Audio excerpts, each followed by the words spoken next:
Hi, ഏതൻ തോട്ടത്തിൻ്റെ പുതിയൊരു വീഡിയോയിലേക്ക് എല്ലാവർക്കും സ്വാഗതം. അപ്പോൾ ഇന്ന് ഞാനൊരു ഹെയർ ഗ്രോത്ത് റെമഡി ആയിട്ടാണ് നിങ്ങളുടെ മുമ്പിൽ വന്നിട്ടുള്ളത്. ഇത് ഞാൻ ഇടയ്ക്കിടയ്ക്ക് പരീക്ഷിക്കുന്നതാണ്. അപ്പോൾ അതൊന്ന് വ്ളോഗാക്കി ഇടാമെന്ന് കരുതിയിട്ടാണ് ഇത് ചെയ്യുന്നത്. അപ്പോൾ എന്തൊക്കെയാണെന്ന് കാണിച്ചു തരാം.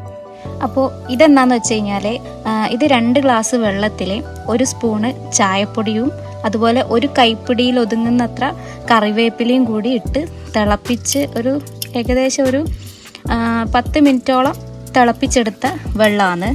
ഇനി വേണ്ടത് കറ്റാർ വാഴയാണ്. അപ്പോൾ ഞാനിത് ഒരു കഷ്ണം മുറിച്ചെടുത്തു. ഇത് കഴുകി വെച്ചിട്ടുള്ളതാണ്. അപ്പോൾ ഇതിൻ്റെ ഈ പുറമേയുള്ള ഈ സ്കിന്ന് കളഞ്ഞിട്ട് ഇതിൻ്റെ കാമ്പ് ഈ ജെല്ല് മാത്രമേ ഞാൻ എടുക്കുന്നുള്ളൂ.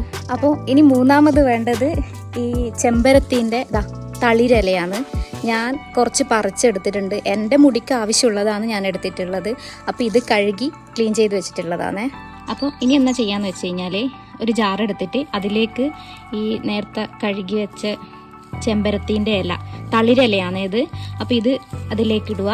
അതുപോലെ പിന്നെ കറ്റാർ വാഴേൻ്റെ ജെല്ല് ഞാനിത് മുറിച്ചെടുത്തിട്ടുണ്ട്. അപ്പോൾ ഇതും കൂടി അതിലേക്ക് ഇടുക. അപ്പോൾ കറ്റാർ വാഴേൻ്റെ ജെല്ലും കൂടി ഇതിലേക്ക് ഇട്ടിട്ട് നേരത്തെ തിളപ്പിച്ച് വെച്ച ഇത് തണിഞ്ഞു ഏകദേശം. അപ്പം ഈ വെള്ളം മാത്രമേ മിക്സ് ചെയ്യാൻ പാടുള്ളൂ. അപ്പോൾ ഈ വെള്ളം കൂടി കുറച്ച് ഒഴിച്ചിട്ട് ഒന്ന് അരച്ചെടുക്കുക. ഒരുപാട് ഒഴിക്കാൻ പാടില്ല. കുറച്ച് ഒഴിച്ചിട്ട് നല്ലപോലെ പേസ്റ്റ് ആക്കിയിട്ട് അരച്ചെടുക്കണം. അപ്പോൾ ഞാനത് അരച്ചെടുത്തോണ്ട് വന്നിട്ടുണ്ട്. നല്ലോണം പേസ്റ്റ് ആയിട്ടുണ്ട്. ഇനി ഇത് മറ്റൊരു പാത്രത്തിലേക്ക് നമുക്ക് മാറ്റാം. ഞാനിത് പാത്രത്തിലേക്ക് മാറ്റിയിട്ടുണ്ട്. ഇനി അടുത്ത് എന്താ ചെയ്യേണ്ടതെന്ന് വെച്ചാൽ ഇതിലേക്ക് നേരത്തെ തിളപ്പിച്ച് വെച്ച വെള്ളം കുറേശ്ശെയായിട്ട് ഒഴിച്ചിട്ട് ഒന്ന് മിക്സ് ചെയ്യണം. കുറേശ്ശെ നമ്മളെ മുടിക്ക് എത്രത്തോളാണോ വേണ്ടത് അതിനനുസരിച്ചിട്ട് ഇത് മിക്സ് ചെയ്യുക. അപ്പോൾ എൻ്റെ ഹെയർ പാക്ക് ഇവിടെ റെഡി ആയിട്ടുണ്ട്.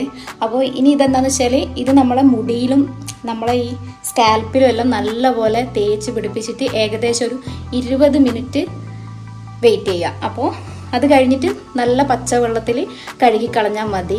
ഇത് യൂസ് ചെയ്യുമ്പോൾ ഇതിൻ്റെ കൂടെ ഷാമ്പുവോ കണ്ടീഷണറോ അങ്ങനെയുള്ള ഒന്നും യൂസ് ചെയ്യാൻ പാടില്ല. ഇത് മാത്രം. പിന്നെ ഇതിൽ ഓയിലും യൂസ് ചെയ്യേണ്ട ആവശ്യമില്ല. അപ്പോൾ ഇത് നല്ലപോലെ മുടിയിലും സ്കാൽപ്പിലും എല്ലാം നല്ലപോലെ തേച്ച് പിടിപ്പിച്ചിട്ടുണ്ട്. ഇനി ഒരു 20 മിനിറ്റ് കഴിഞ്ഞിട്ട് ഇത് കഴുകിക്കളയാം. നല്ല പച്ചവെള്ളത്തിൽ കഴുകിക്കളയാം. ഇത് ആഴ്ചയിൽ ഒരു 3 ദിവസം നിങ്ങൾ യൂസ് ചെയ്ത് കഴിഞ്ഞാൽ നല്ല റിസൾട്ട് ഉണ്ടാവും. എനിക്ക് നല്ല റിസൾട്ടാണ്. അപ്പോൾ നിങ്ങൾ അതുപോലെ ഒന്ന് ട്രൈ ചെയ്ത് നോക്കുക. അപ്പോൾ ബൈ.